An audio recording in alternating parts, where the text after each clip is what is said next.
Discover the latest health tips, expert advice, and inspiring stories. This is the Health Channel Podcast.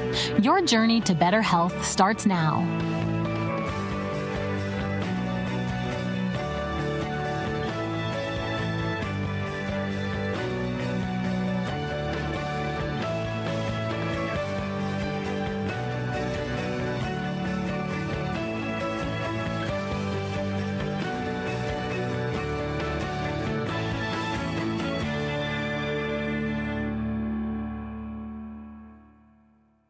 As men age, their bodies require a little added attention for optimal health and well-being, Now, unfortunately, a lot of men don't get this because they don't seek medical care when they need it. Well, today we're going to share some tips and tricks on men's health, as well as answer your healthcare related questions here on this episode of Ask the Doc. Hi, and welcome to Ask the Doc, no appointment needed, the show where medical experts like myself answer your healthcare-related questions. My name is Dr. Kamaljit Kaur, and I'm a double board-certified primary care physician here in beautiful South Florida. So let's get right to our questions. And this first one comes to us from Jake, who emailed us and asks, I have been feeling blah for a while now, always tired, low energy, and no interest in sex, which has never been a problem before. I know I should see a doctor, but I am always hesitant to go. My wife says it could be low testosterone. Help! Jake, it is so important for you to know that you're not alone. Testosterone is the major or the predominant male reproductive hormone, and it's responsible for a variety of mechanisms in the body. As the video showed, it is primarily responsible for a man's sexual health, and that's commonly how we know about it and associate it. But there's a lot of other mechanisms in the body that testosterone is responsible for. As the video mentioned, muscle health. Now, maintaining muscle and growing muscle has a lot to do with so many things, what you eat, how many times you work out, and your baseline muscle mass. But testosterone has a huge role in playing a part of growing that muscle and maintaining it, especially as a man ages. Also, did you know that testosterone has its hands in producing red blood cells? Now, red blood cells have their own functions in our body, one of them being carrying oxygen to different parts of our body so that our body can work at its best. So if you're having low testosterone, you're probably not producing red blood cells the way you should be. And because of that, oxygen isn't getting in optimal amounts to the parts of your body that it should be getting to. And because of that, you may not feel your best or work at your best. The other thing that's really important to know about testosterone that I think is quite underrated is how it can impact your mental health. As the video mentioned, mental health can be severely impacted by low testosterone. Actually, it can show up in depression in men as well. Also, we've seen that testosterone has a huge part in regulating a man's cholesterol levels and overall heart health too. So as you can see, there's a lot that testosterone does in the body. And if you're low in it, it can show itself in a lot of different signs and symptoms, some of the ones that you may be experiencing.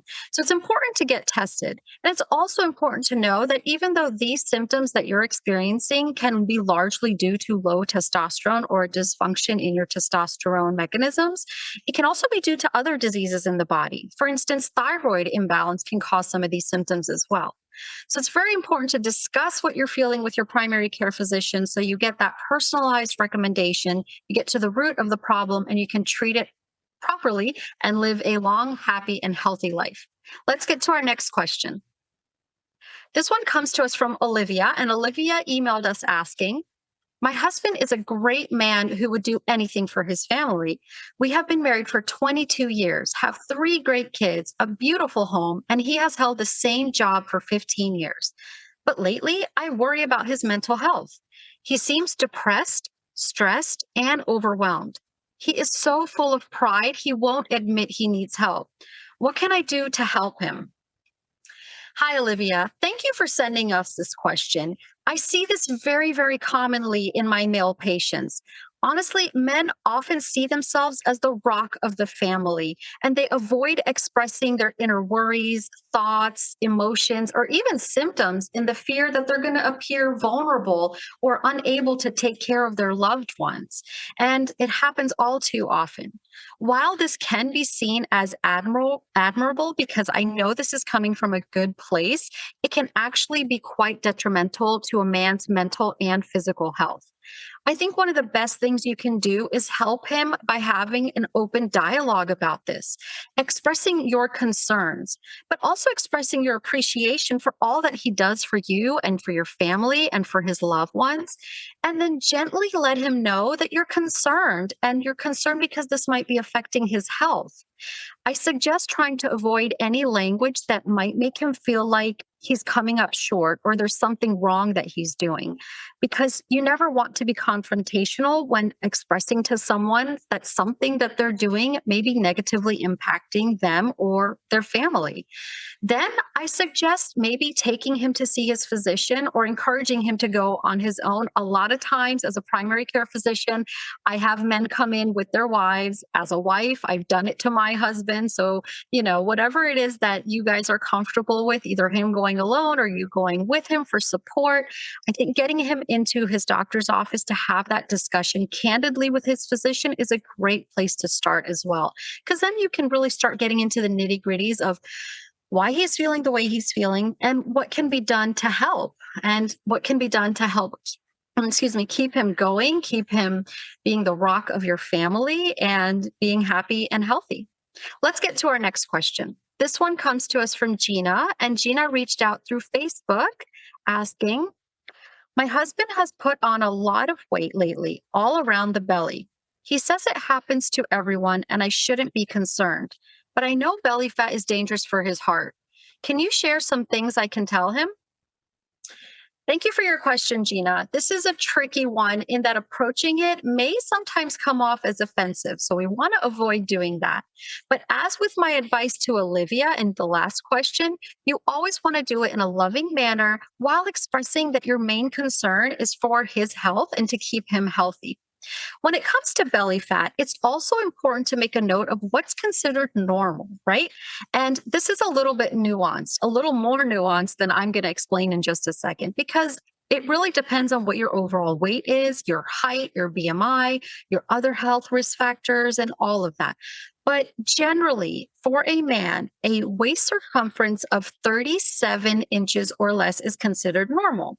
When it starts to go above 40 inches, then that's when we consider it to be high risk. And belly fat, which we commonly call visceral fat, is particularly dangerous because it's inflammatory.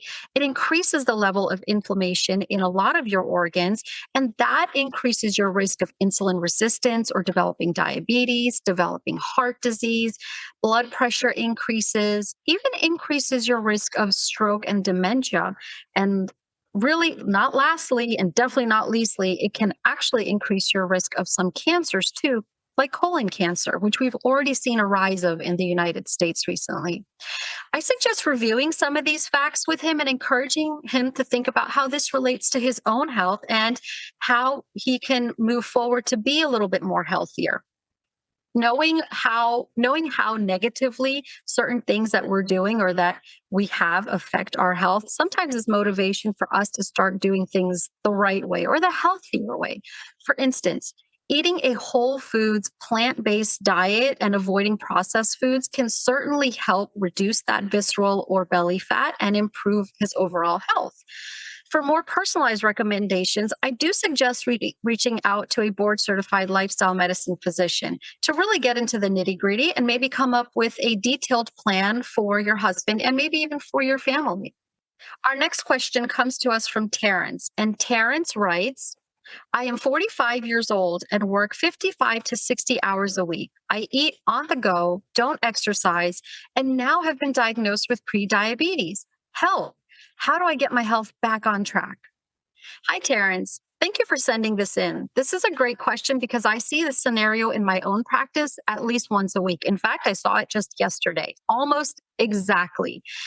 Now, when it comes to busy lives, we're all leading them now, right? And it's very difficult because of that busyness and being stressed all the time and being spread thin, really. It's difficult to stay on track with our health.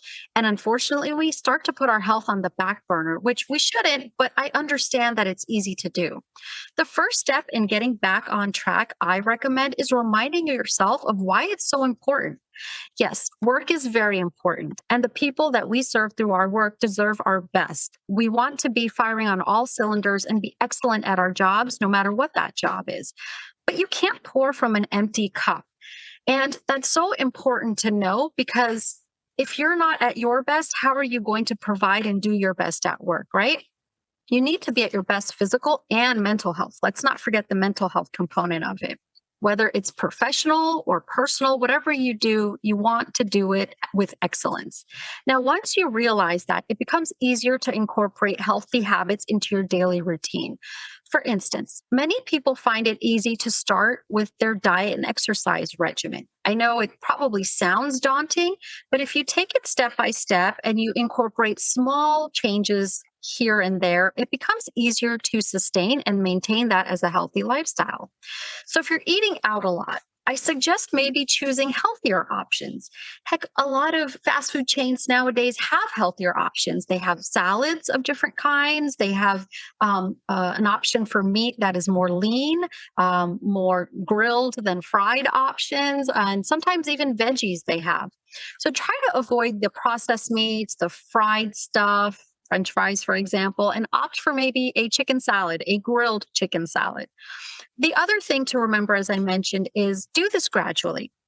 Rome wasn't built in a day. You don't want to force yourself or put pressure on yourself to do everything at once because that can actually backfire.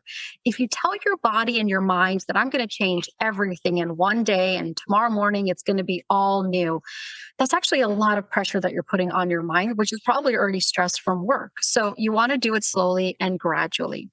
And if you change one thing about your lifestyle every few weeks, your mind will turn it into a habit and it becomes a daily habit. And then as time goes on, it just becomes a new lifestyle for you. And really, that's the way we encourage people to do it rather than, like, I'm going to wake up tomorrow and follow a keto diet or follow a low carb diet or, the Mediterranean diet, even. It all takes time.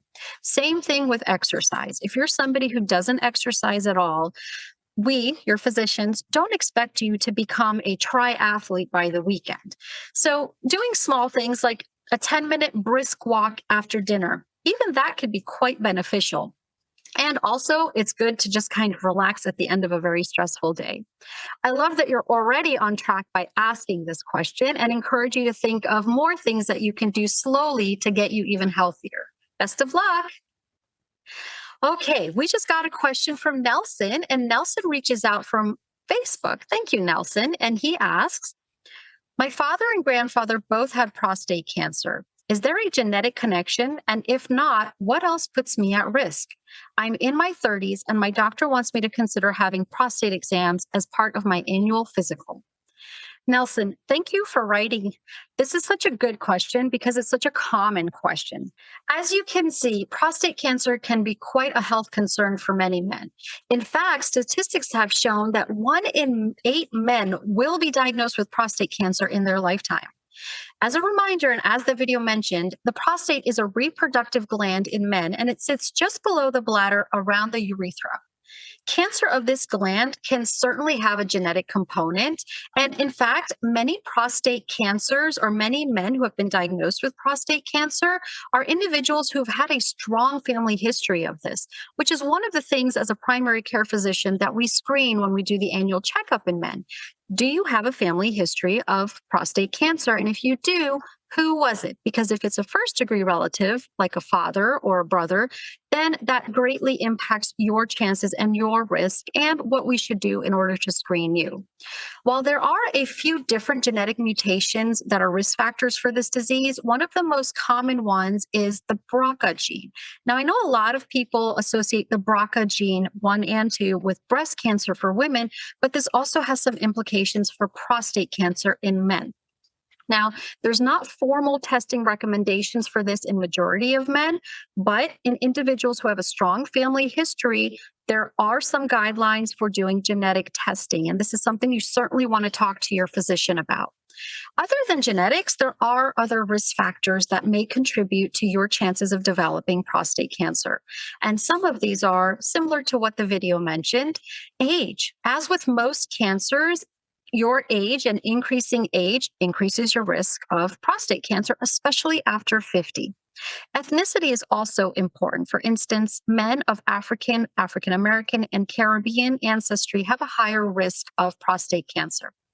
Your diet, I know I'm always talking about the importance of a healthy diet, and it can certainly affect your chances of developing prostate cancer as well. A diet that is high in red meat, processed foods, and that's low in vegetable and natural fiber can actually put you at risk for prostate cancer as well. Smoking. Smoking has been associated with so many diseases, heart disease, diabetes, heart attack, strokes, etc. But it's also highly associated with your chances of developing prostate cancer. Not regularly exercising or being sedentary for a majority of the time can increase your risk of prostate cancer as well. And then regular alcohol intake also increases your risk of prostate cancer. So as you can see, there's a lot of lifestyle factors in addition to the genetic factors. And you may be positive for certain genetic mutations. You might have a strong family history, but if you're living an overall very healthy lifestyle, that does lower your risk of developing prostate cancer. Just because you have the genetic mutations does not always mean it's 100% that you're going to develop this cancer. I suggest talking to your physician about this in detail so you can stratify your own risk and see what is the most appropriate way to proceed with screening for yourself. I hope you do well. So this is exciting. We just got a fresh new question from a viewer named Patrick, and Patrick reached out to us through YouTube asking, my mom had breast cancer, so even though I'm a man, should I get a mammogram? This is a wonderful question because this does come across my table a lot as well. Now, when it comes to breast cancer, majority of us know that there are formal guidelines that are almost written in stone, almost, when talking about screening women and when a woman should get screened, what she should be screened with, how often she should be screened, and what to do with those screening results. Unfortunately, when it comes to preventing or screening for breast cancer in men, it's not so clear cut.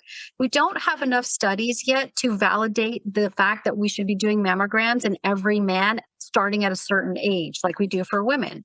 But as with my previous question about prostate cancer, it's always important to, one, talk to your doctor about what your risk is. So your mother, you mentioned, had breast cancer. Were there any genetic mutations that were associated with her cancer? Should you be tested for those genetic mutations? Are you personally at a higher risk due to lifestyle factors or other health conditions? And if so, what's best for screening for you? Is it a mammogram? Is that possible? Is it a MRI, a breast MRI in particular? Is it a breast ultrasound? Or is just blood testing to test for genetic mutations enough? It's a very detailed question that requires a lot of different factors to give you your personalized answer. Thank you so much for sending the question in, and I hope this encourages you to talk to your doctor about how to proceed. All right, let's get to our next question. And this one comes to us from Edwin. And Edwin reached out to us through Instagram asking, I can't believe I am writing in about this, but well, I am really upset because I feel like I'm not the same man I once was in the bedroom. My doctor said my issue may not just be a sexual problem, but can actually be a cardiovascular issue. I had never heard of that before. Can you explain what he meant by that? Hi, Edwin. Thank you so much for your question. And I really want to applaud you for sending this in because I know it's a real personal question, so it may not be easy to ask sometimes. I thank you for sending it in to me and do encourage you to talk to your doctor about it too. Now, while the first thing we think of when a man tells us that he's a changed person in the bedroom and not for good, usually we think it has something to do with his reproductive health in origin, like that's where the problem is, or something to do with his genital or anatomical abnormalities in that region. But cardiovascular disease is probably the first thing a lot of us physicians think about, because the theory is that if you're having erectile dysfunction or issues in the genital region, then that may be due to reduced blood flow in that region. And that may be due to a buildup of cholesterol. And if you have a buildup of cholesterol in arteries that are as small as the one in your genital region, then you may even have a buildup of cholesterol in the heart arteries. And I know it may be difficult to understand, but that's the reason why we as physicians think that might be the first thing that we want to investigate for, rather than just focusing on what might be going down, particularly in the pelvic region or your genital region. So yes, your doctor is very, very right to think about that and to talk to you about it, educate you on it. And then maybe the next thing you want to do is talk about, well, what can I do for screening, or what can I do to assess my cardiovascular health and the risks associated with it? Because again, we always want to get to the root of a problem, right? Having erectile dysfunction or having inabilities in the bedroom that you didn't have before may be a sign of a greater underlying disease. And it's that disease that needs to be targeted in order to get appropriate treatment and to continue living a long, healthy, and happy life. Well, I think we had some great questions today, and they ran the gamut of men's physical and mental health. Thank you so much for sending them in, and I look forward to seeing you here next time on Ask the Doc, No Appointment Needed. Thank you for listening to the Health Channel podcast. We hope this information has been useful. However, please remember that only your doctor can advise you about what is best for you. Do not start, modify, or suspend treatment based on anything you have heard on this podcast. Please join us again soon.